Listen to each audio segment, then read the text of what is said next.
At dawn, beneath brittle frost near a Michigan County road, a maintenance worker noticed disturbed snow, a glove, and silence that felt measured, procedural, wrong, leading deputies to a shallow ditch, where winter preserved unanswered questions and evidence waited, breathless, for names before paperwork, cameras, radios, cordons, timestamps, logs formed. If you like stories like this, make sure to subscribe and like the video. The discovery occurred on December 6, 1993, in the outskirts of Midland County, Michigan, a place defined by straight roads, drainage canals, and cornfields flattened by early winter. The woman was later identified as Emily Katherine Rourke, 22 years old, home from college for the holidays, last seen during the long Thanksgiving weekend. The location was unremarkable, a service road bordering a frozen retention basin near the Tittabawassee River, chosen not for spectacle but for concealment. Patrol units arrived first, then detectives, then the slow ritual of scene control that older viewers recognize from decades of American policing before digital shortcuts. Measurements were taken by hand. Notes were written in ink. Breath steamed.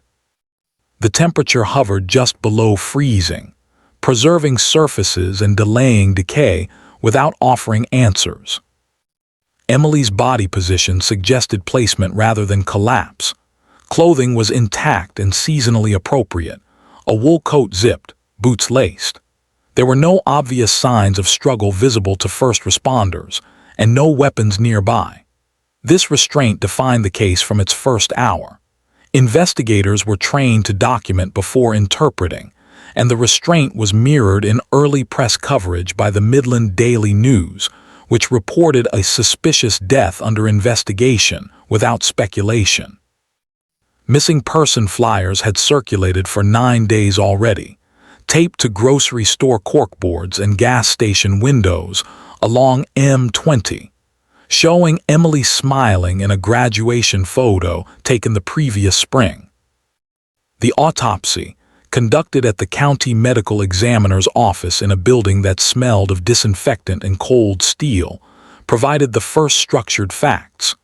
Cause of death was determined as asphyxiation, consistent with manual pressure, with no fractures to the hyoid bone and minimal external injury.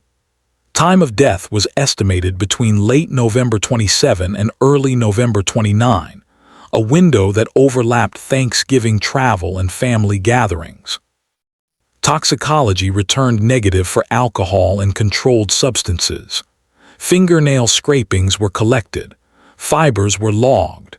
A partial latent print was lifted from a plastic grocery bag found nearby, a common item that drew no immediate attention. Emily Rourke had grown up in Midland, the daughter of a Dow chemical technician and a public school librarian. She attended Central Michigan University, studying elementary education, and was known for reliability rather than risk. She worked part-time at a bookstore near campus and returned home for holidays. On the evening of November 27, she told her mother she was meeting a friend to exchange Christmas gifts early, a practical decision before finals. She left the house at 6:40 p.m. and never arrived at the stated address. Her car, a blue 1988 Ford Tempo, was found the next morning in a supermarket parking lot, unlocked, with the keys missing and a receipt dated 7:12 p.m. on the passenger seat. Detectives reconstructed timelines using analog tools. Phone records were subpoenaed and printed on continuous paper. Witnesses were interviewed at kitchen tables. The receipt placed Emily at the store on Eastman Avenue, where a cashier remembered her buying wrapping paper and a card. Surveillance video existed but was grainy, overwritten every 72 hours, and reviewed too late to recover usable images. The parking lot lights were functional. Tire impressions were photographed, but degraded by overnight frost and traffic. Early investigative theory favored someone Emily knew, given the lack of forced entry into her vehicle and the calm nature of the scene. Her social circle was canvassed. A former boyfriend was interviewed twice and cleared through alibi verification and corroborated timelines. Classmates and coworkers were interviewed during finals week, a time when memories blur. No credible threats emerged. The case file grew thick, then static. By Christmas Eve, with candles lit in downtown churches and radio stations shifting to seasonal playlists, detectives had little to offer the Rourke family beyond procedural assurances. In January 1994, the Michigan State Police assisted with a behavioral assessment, common for the era. The assessment suggested an offender comfortable with the area, methodical, possibly older than the victim, and likely to have interacted with her in a routine context. The plastic grocery bag and partial print were re-examined. The print did not match any in the local database. DNA technology existed, but was limited, expensive, and prioritized for cases with clearer probative value. Fingernail scrapings yielded a mixed profile insufficient for comparison at the time. Media attention waned as winter deepened. Snowbanks hardened. The case was reassigned twice as personnel rotated. By Thanksgiving 1994, Emily's photograph appeared again in a brief remembrance column, noting a reward fund and a candlelight vigil held near the river. For older viewers, this pattern is familiar. Initial urgency followed by administrative endurance. Detectives retired. Evidence moved from shelves to boxes, labeled in block letters. The case persisted in quieter ways. Every December, a lieutenant reviewed unsolved homicides, a ritual of accountability.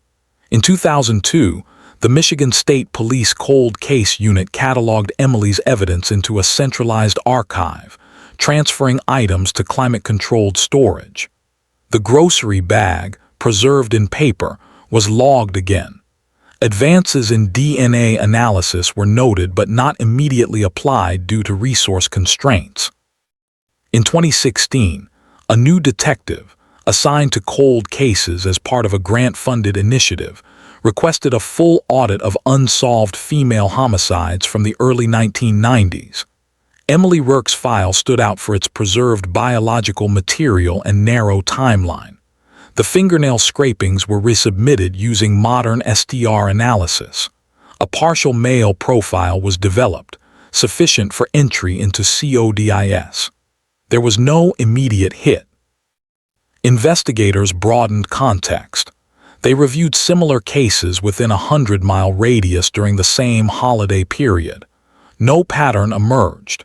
They revisited the grocery store receipt and the plastic bag. The bag's brand indicated a regional chain that used a specific supplier in the early 1990s. The latent print, reprocessed with improved techniques, yielded additional ridge detail. It remained unidentified. In 2019, with the rise of forensic genetic genealogy, the Midland County prosecutor authorized a cautious pilot submission of the DNA profile to a public genealogy database, following policy and consent guidelines. The match was distant, a third cousin once removed. A genealogist built family trees using census records, obituaries, and public documents. The work was slow and exacting, appealing to a generation accustomed to patience. By late 2020, the tree narrowed to a family line with ties to Midland County in 1993. One name surfaced repeatedly in property records and employment logs: Thomas Edward Harlan, then 38, a delivery driver who serviced grocery stores in the area, including the Eastman Avenue location on Emily's receipt. Harlan had no felony record, only minor traffic citations. He lived alone in 1993, owned a vehicle matching the general description noted in early witness interviews, and had moved to Ohio in 1996. A discarded item was obtained lawfully in 2021. DNA comparison returned a statistical match consistent with the profile under Emily's fingernails. Investigators re-interviewed surviving witnesses, confirming Harlan's delivery schedule during Thanksgiving weekend 1993. Employment records placed him at the store within minutes of Emily's purchase. Phone logs showed no calls after she left home, consistent with an encounter at the store rather than prearrangement. An arrest warrant was issued in August 2022. Harlan was taken into custody without incident. He denied involvement.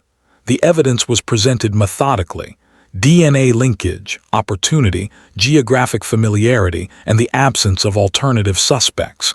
In 2023, after pretrial motions and expert testimony, a jury convicted Thomas Edward Harlan of second-degree murder. He was sentenced to life with the possibility of parole under Michigan law. The aftermath was quiet. The Rourke family attended sentencing, older now, composed. The river froze again that December. The Midland Daily News printed a restrained account.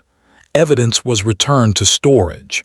The file was closed, not with triumph, but with documentation, a conclusion reached through time, procedure, and the patient weight of facts.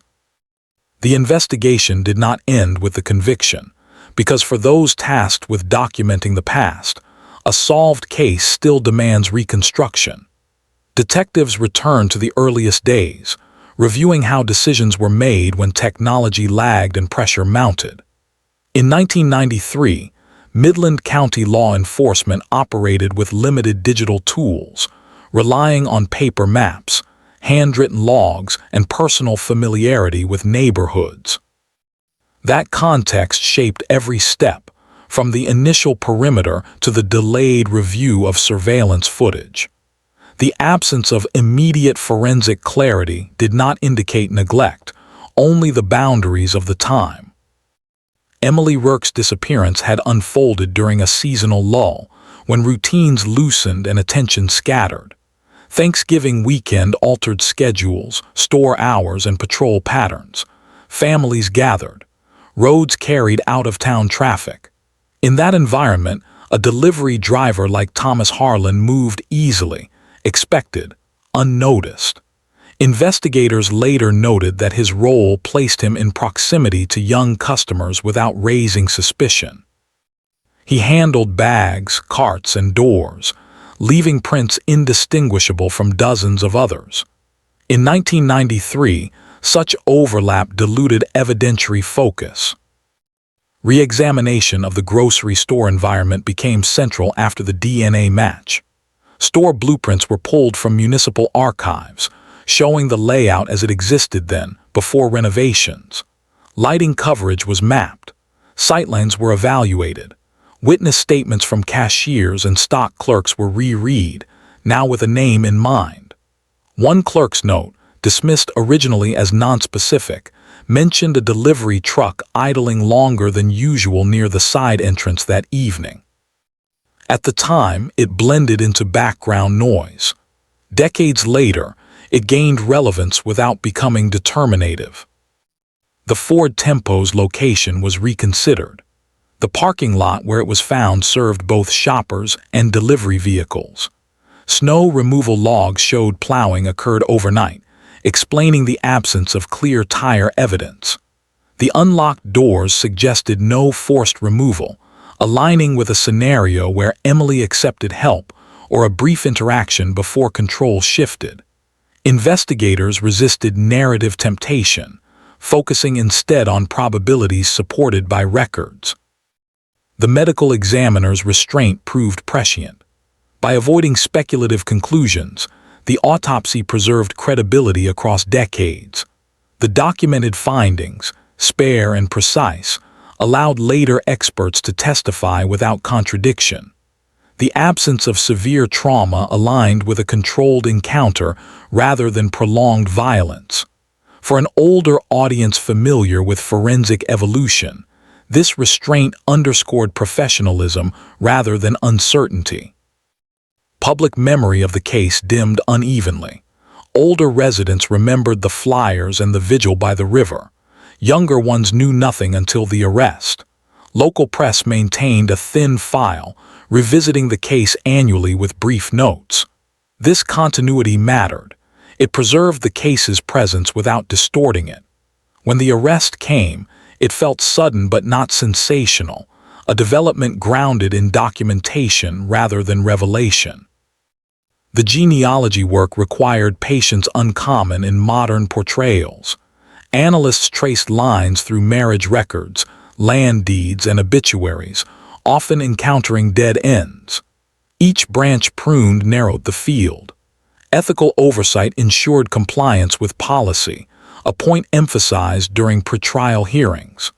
The court required clear separation between investigative leads and evidentiary proof, a distinction that held.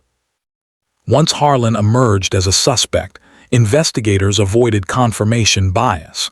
Alternative explanations were tested, other delivery drivers were reviewed, alibis were rechecked. The absence of competing DNA profiles strengthened the case incrementally, not conclusively until corroboration accumulated. Employment logs placed Harlan at the store. Route sheets showed his truck assigned to that location. Fuel receipts placed him in Midland that evening. None alone proved guilt. Together, they formed a lattice. During trial, expert testimony explained the limitations of early DNA testing, contextualizing why the case stalled. Jurors, many older themselves, recognized the constraints of the era. The prosecution presented the evidence sequentially, mirroring the investigation's pace. Defense arguments focused on time gaps and memory decay. The jury deliberated carefully, requesting to review chain-of-custody forms and lab protocols. Their verdict reflected trust in process rather than emotion. Sentencing brought procedural closure without spectacle. The judge cited the gravity of the crime and the length of time the family waited. Victim impact statements were measured, emphasizing absence rather than anger. Harlan's sentence followed statutory guidelines, reinforcing the lawful resolution. Appeals were filed and denied, addressing technical points without altering the outcome. In the months after, Midland returned to routine. Winter gave way to spring. The river thawed. The county updated its cold case registry, marking Emily Rourke's file as resolved. Detectives documented lessons learned, recommending early preservation of retail surveillance and broader DNA submissions when feasible. These notes were archived, intended for future investigators rather than public consumption. For Emily's family, closure arrived quietly. They visited the site by the river once more, then stopped. The house where she grew up changed hands. Her college records were archived. The bookstore where she worked closed years earlier. Life moved forward unevenly as it does. The community's reaction was restrained. Letters to the editor thanked investigators. Some expressed disbelief that a familiar figure could be responsible. Others focused on the endurance of the system. No memorials were erected beyond what already existed. The case became a reference point, cited in training sessions and grant applications, an example of persistence. The seasonal framing remained poignant. Each December, the anniversary intersected with holidays, a reminder of how ordinary days can fracture. For those who lived through the era, the case affirmed that time does not erase accountability. It only lengthens the path. In archival rooms, boxes remain labeled with dates and names. Emily Rourke's box sits among others, closed but not forgotten. The documents inside tell a story without embellishment, a record of a young woman, a community, and a system that, after years of quiet work, arrived at an answer grounded in evidence and law. The resolution did not transform Midland. It restored a measure of truth.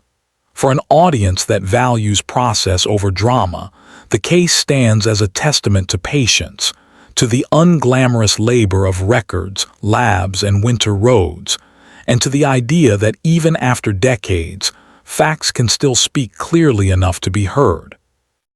As the legal process concluded, attention turned inward among investigators.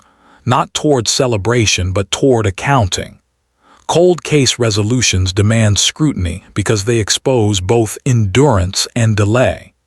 In Midland County, internal reviews traced each decision point, asking whether earlier intervention might have altered the timeline. The conclusion was consistent with many cases from the early 1990s. Evidence had been preserved competently, but tools to interpret it lagged behind necessity. The distinction mattered. It separated error from limitation, an important consideration for those who had carried the file for years. Records showed that the grocery store where Emily Rourke was last seen had followed standard retention policies. Surveillance tapes were reused routinely, a cost-saving measure common at the time. The inability to retrieve footage was not negligence but practice. Similarly, DNA testing capacity in Michigan during the early 1990s prioritized cases with clearer suspect pools or immediate prosecutorial pathways. Emily's case, lacking overt violence or known enemies, did not rise to the threshold then. This context was documented carefully, anticipating public questions that followed the arrest. Investigators revisited witness interviews conducted in 1993 and 1994, comparing them against later findings. Human memory, especially across decades, degrades unevenly. Statements once deemed vague acquired clarity only when anchored to verified facts. One delivery schedule, one receipt timestamp, one route sheet became the framework through which recollections were reinterpreted. This retrospective coherence did not retroactively create evidence, it organized it. The role of geography became more pronounced in later analysis. Midland's layout in 1993 featured commercial corridors intersected by residential streets, with service roads leading to industrial and agricultural zones. Thomas Harlan's familiarity with these routes, documented through employment records, explained how a brief encounter could transition quickly to isolation without attracting notice. This was not presented as speculation, but as environmental context, supported by maps and time-distance calculations. Weather logs from the National Weather Service were introduced during trial and later archived with the case file. Light snow fell the night of November 27, followed by colder temperatures that preserved surfaces while obscuring transient marks. The maintenance workers' discovery on December 6 benefited from this preservation, allowing examiners to work with less degradation than might have occurred in warmer conditions. Seasonal factors shaped both concealment and recovery, a reminder of how environment interacts with human action. The genealogy component required additional documentation after conviction, ensuring transparency. Analysts outlined how distant familial matches were identified and narrowed without violating privacy standards. Each step was logged. This meticulous record-keeping anticipated future scrutiny as forensic genealogy became more common. For an older audience accustomed to courtroom standards of proof, this emphasis on method reinforced legitimacy. Thomas Harlan's background was examined without embellishment. Born in Michigan, employed intermittently in logistics and delivery, he lived an unremarkable life that left few impressions. No pattern of violence appeared in public records. This absence complicated the narrative but strengthened the case's realism. Crimes do not always announce themselves through history. Sometimes they exist as singular acts concealed within routine. The prosecution's decision to pursue second-degree murder reflected evidentiary caution. Intent could be inferred but not dramatized. The charge aligned with the evidence and Michigan statutes, reducing appellate vulnerability. The sentence imposed balanced severity with legal structure. These decisions were recorded in internal memos, later referenced in training materials for prosecutors handling cold cases. Community response evolved over time. Initial shock gave way to measured acceptance. Town hall meetings addressed concerns about safety and trust.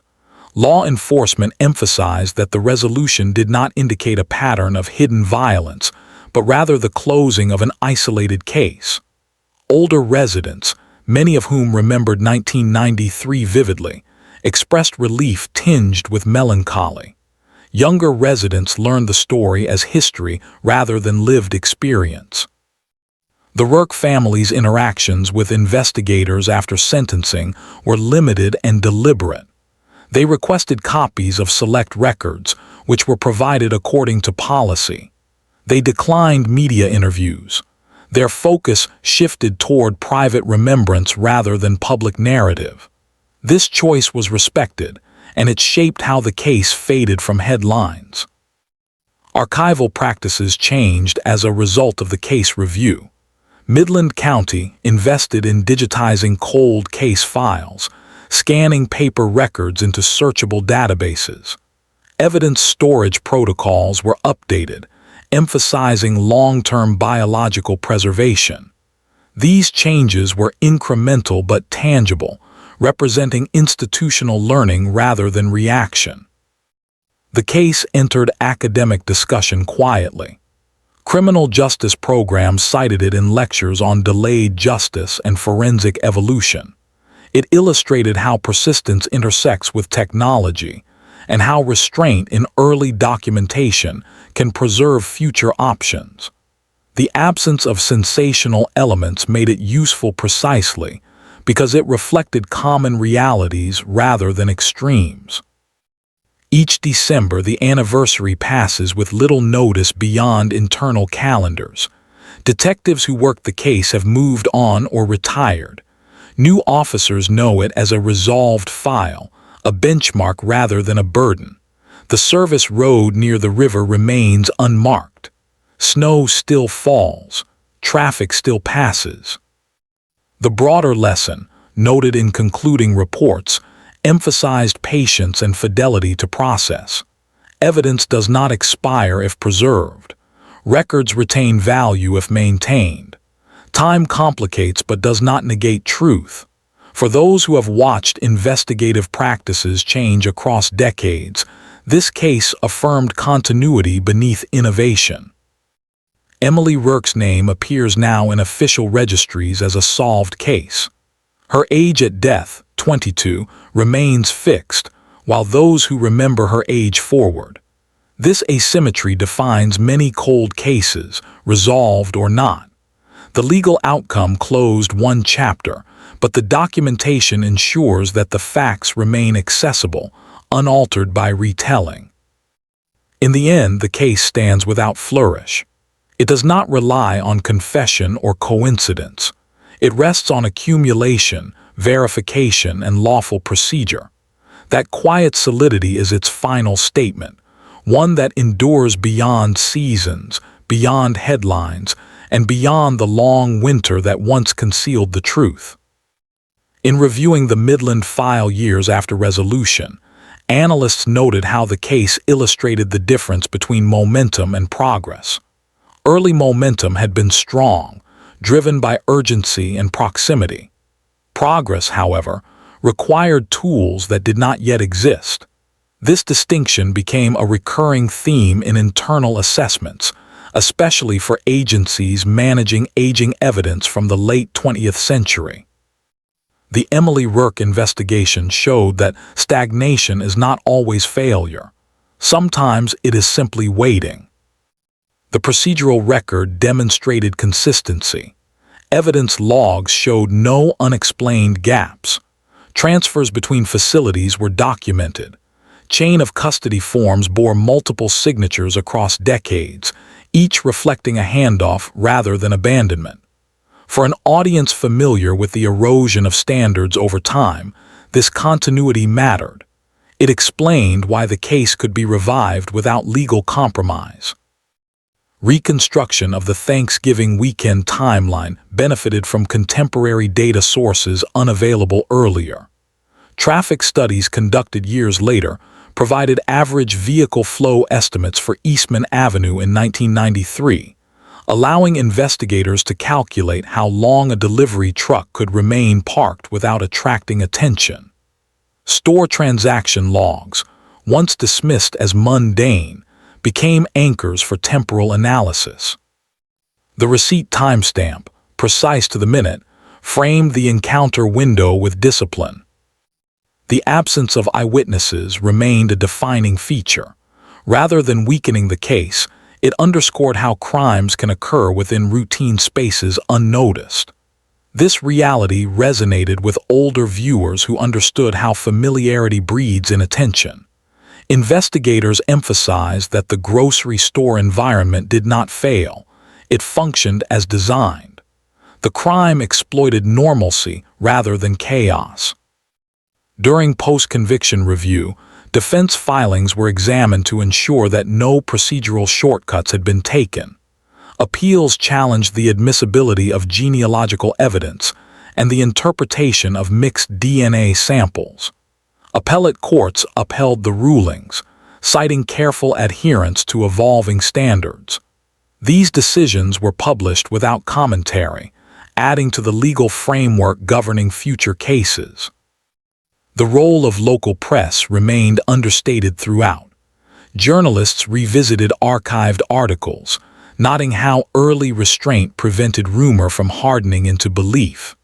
This restraint preserved community trust, a factor often overlooked in case outcomes. When the arrest occurred, reporting focused on evidence rather than personality, aligning public understanding with the court record. Environmental context continued to shape interpretation. The service road near the river was examined again, this time with geographic information systems mapping floodplain data from the early 1990s. The area's low visibility during winter months explained why placement there reduced discovery risk without requiring extensive travel. This analysis reinforced the conclusion that the offender knew the area through work rather than residence. Investigators documented how the lack of overt violence indicators delayed prioritization. Cases with clear weapons or public threats often command resources. Emily Rourke's death, quiet and contained, did not trigger such alarms. This observation informed later policy recommendations advocating broader criteria for early DNA testing, regardless of initial severity indicators. Training modules developed from the case highlighted documentation practices. The original detectives' decision to collect and preserve fingernail scrapings, despite limited testing capability, proved decisive decades later. This foresight was framed not as brilliance but as adherence to protocol.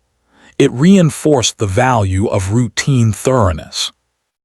The community's aging demographic influenced reception of the resolution. Many residents who remembered 1993 approached the news with reflective calm. They had lived long enough to see systems fail and succeed. The conviction did not restore youth or erase loss, but it affirmed that institutional memory can outlast individual careers. Thomas Harlan's incarceration followed standard intake procedures. He was assigned to a state facility without incident. Correctional records noted no special accommodations. His appeals exhausted statutory pathways. The system absorbed him quietly, as it does most offenders, without spectacle. The Rourke family's private actions after the case closed were minimal but meaningful. They requested the return of certain personal items recovered with Emily's belongings. These were transferred following inventory verification. The family donated remaining reward funds to a local scholarship, a decision recorded but not publicized widely. Municipal records show that the grocery store underwent renovation in the early 2000s. The side entrance where deliveries once occurred was reconfigured. This physical change severed a tangible link to the past, leaving only documentation. Investigators noted how places evolve, while records remain. Annual audits of the Cold Case Unit now include Emily Rourke's file as a reference standard. New cases are measured against its preservation quality. This institutionalization ensures that the lessons persist beyond memory. Seasonal markers continue to frame reflection.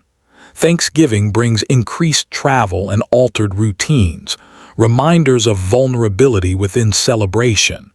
Christmas decorations line the same streets where flyers once hung. These contrasts are noted in internal narratives, not to dramatize, but to contextualize.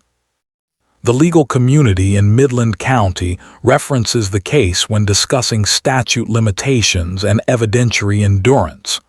It demonstrates that time complicates prosecution, but does not preclude it. Judges cite it cautiously, aware that each case differs. The final reports emphasize humility. No single decision solved the case. No dramatic insight broke it open. Resolution emerged from accumulation, from preserved fragments aligned by new methods. This narrative counters popular myths of investigation, offering instead a portrait of work sustained over time. Emily Rourke's story now exists primarily in files, court opinions, and the memories of those who cared. It is not retold often. When it is, the emphasis remains on process rather than personality. This choice respects both the victim and the audience. As years pass, the case recedes further into history, yet its presence endures where standards are taught and evidence is stored. The quiet winter road where it began remains ordinary, unmarked, and indifferent. The record, however, remains precise, a testament to the idea that even without urgency, truth can wait and still be found. With the passage of time, the Emily Rourke case settled into its final form, not as a story retold for effect, but as a record preserved for accountability. Law enforcement agencies involved closed their active roles and transitioned the file into permanent archive status, a designation that signals completion rather than forgetting. The case number, once flagged in red ink as unresolved, was updated in plain type, reflecting a change that was administrative yet profound. Final audits confirmed that all evidentiary material had been properly cataloged and either retained or lawfully disposed of according to Michigan statute. Biological samples were preserved for the duration required by law. Physical items of no further evidentiary value were documented and released or destroyed with notice. Every action was logged, reviewed, and signed. This attention to closure ensured that the resolution would withstand scrutiny long after those involved left their positions. The courthouse in Midland returned to routine rhythms. The same hallways that once carried reporters now echoed with unrelated cases, traffic disputes, probate filings, quiet civil matters. Emily Rourke's name no longer appeared on the docket. Her case existed only in appellate records and internal references, a closed chapter within a system designed to move forward. For investigators who had inherited the case late in their careers, the resolution carried professional weight.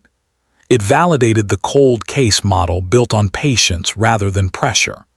It also reinforced the importance of intergenerational continuity in law enforcement, where one set of hands preserves what another may later understand. This principle, though rarely articulated publicly, shaped how the case was remembered internally.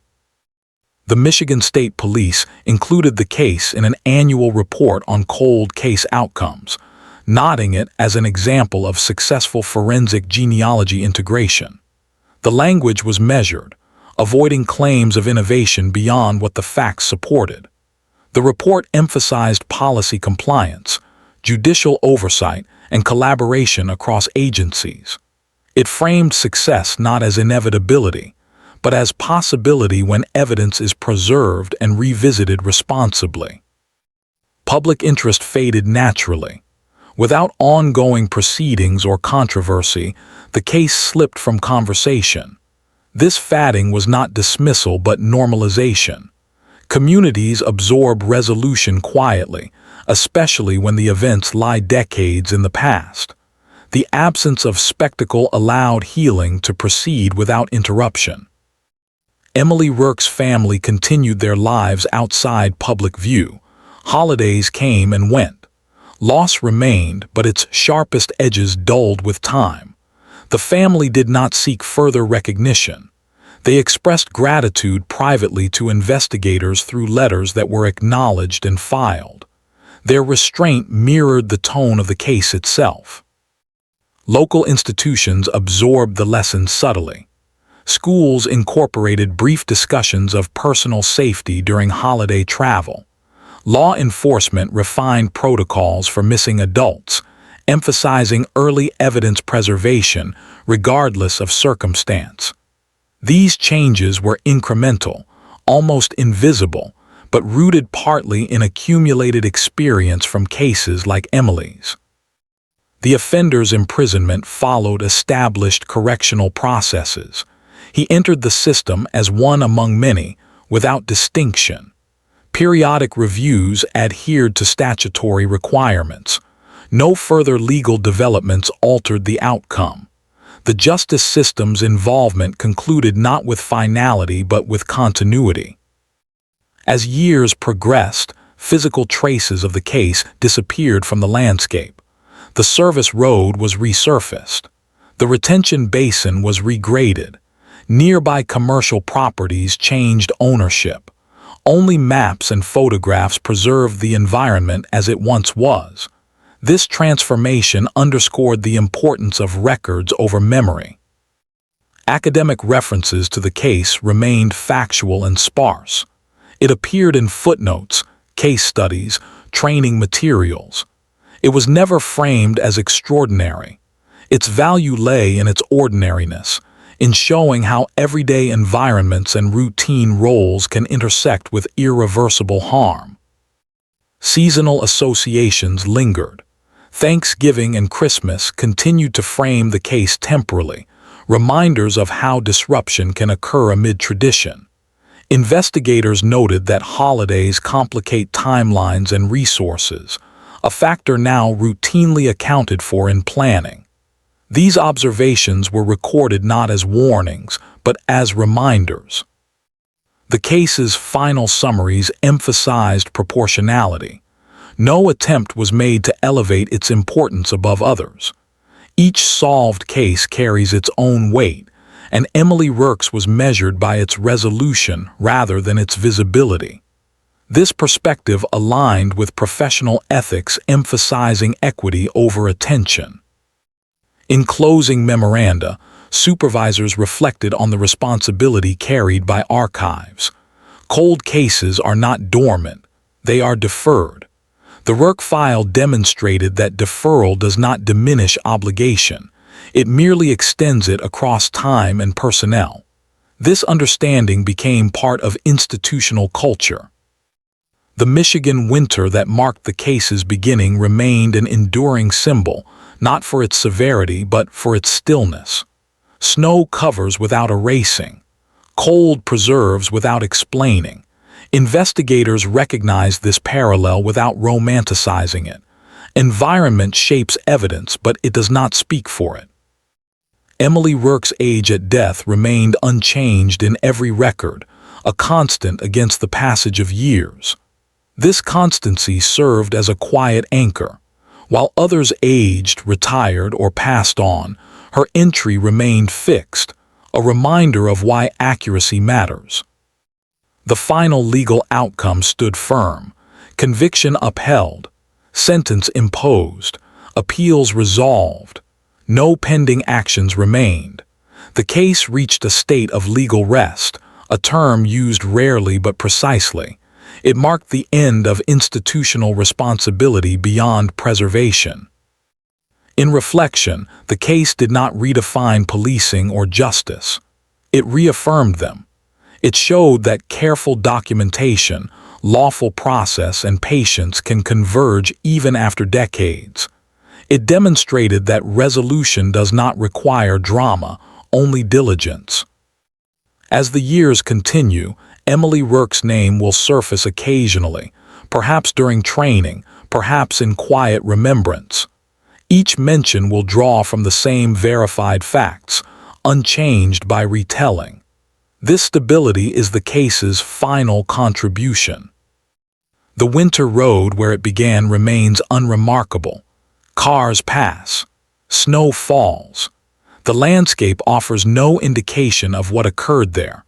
Only the record endures, complete, restrained, and resolved, bearing witness to a truth that waited patiently until the system was ready to hear it.